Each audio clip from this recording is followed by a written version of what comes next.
Okay, the scene I'm thinking about is in Pulp Fiction, where Butch is about to leave Marcellus Wallace and escape for himself. But there's a moment where he stops to think, and we as the audience can't hear his inner conflict. In most films, this inner monologue is typically communicated to the audience with a visual overlay, or an echoing memory that the character has. But in this scene, the camera doesn't decide to narrate us away from the noise.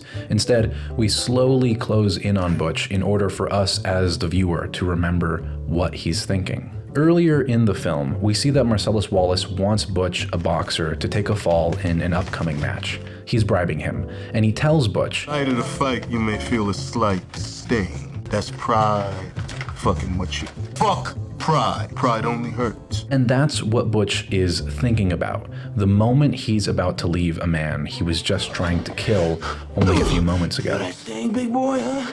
That's pride fucking with you, see? You gotta fight through that shit. Huh? You better kill me. Yeah, somebody's gonna get killed.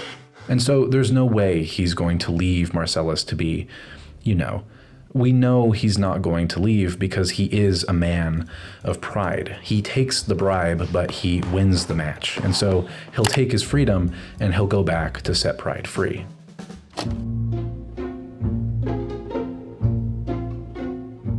In another small indie film not too many people have heard of, called American Psycho, Patrick Bateman is faced with a lot of inner conflict dialogue that we get to experience fully following his mental collapse. He is a great example of traditional narrative inner dialogue. We get to hear, witness, and think like Patrick Bateman. But something I've said on this channel before is the most important narrator is the camera. And let me explain why that is. The camera is the first communication from the story to the viewer. If there's nothing on screen, then we can focus on the noises that the camera is hiding from us. And if there is something on screen, we should probably start paying attention. And this idea doesn't take any power away from the usage of narration when communicating subjective perspectives in a movie. Any idiot can write voiceover narration to explain the thoughts of a character. In fact, I think it's extremely useful when there's a lot of characters on screen that the audience has to engage with. But the camera allows you to communicate a part of the story that the viewer can be a part of.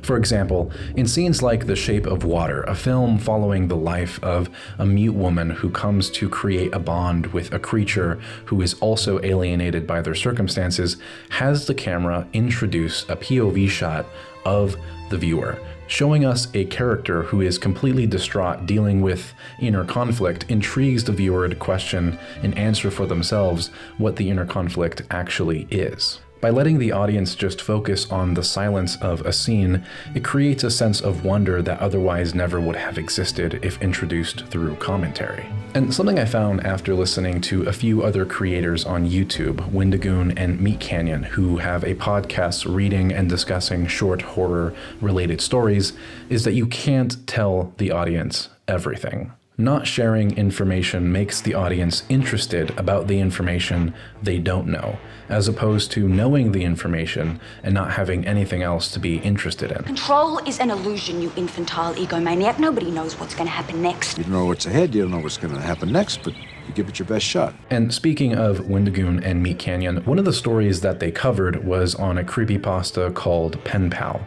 which happens to be one of my favorite stories out of the series that they cover, and spoilers for some key points in that story, but the main antagonist, who is thought to be a completely disturbed, lanky monster just by the descriptions of the acts they commit, happens to be, in the end, just a man. And so bringing all of this back to Pulp Fiction, when we see Butch think about what his next move should be, we don't get to hear his inner thoughts because it lets us connect more with the conflict that he's dealing with. We have to sit there, knowing the context of the situation, knowing who he is as a person, and wait for him to make a decision. And in the end, when he does make that decision, it is so awesome.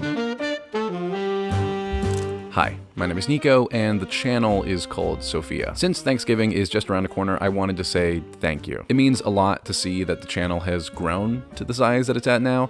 It also means a great deal that so many of you enjoy film and philosophy. So I think it's pretty fair to say that the channel is headed in a really good direction. I am working on a much better upload schedule, and I am working to get more organized in order to get a Q&A video out. I've also been trying to figure a way for you guys to engage more personally with the channel, so some interesting new perks may be on the way soon. But for now, I really just want to say thank you. It means a great deal, like I said, that there are so many of you out there who really enjoy the content, and so I'm gonna keep trying to upload more consistently and make sure I make content that you guys really enjoy, that I really enjoy. And yeah, so I will see you later, and I hope you have a great day. Bye.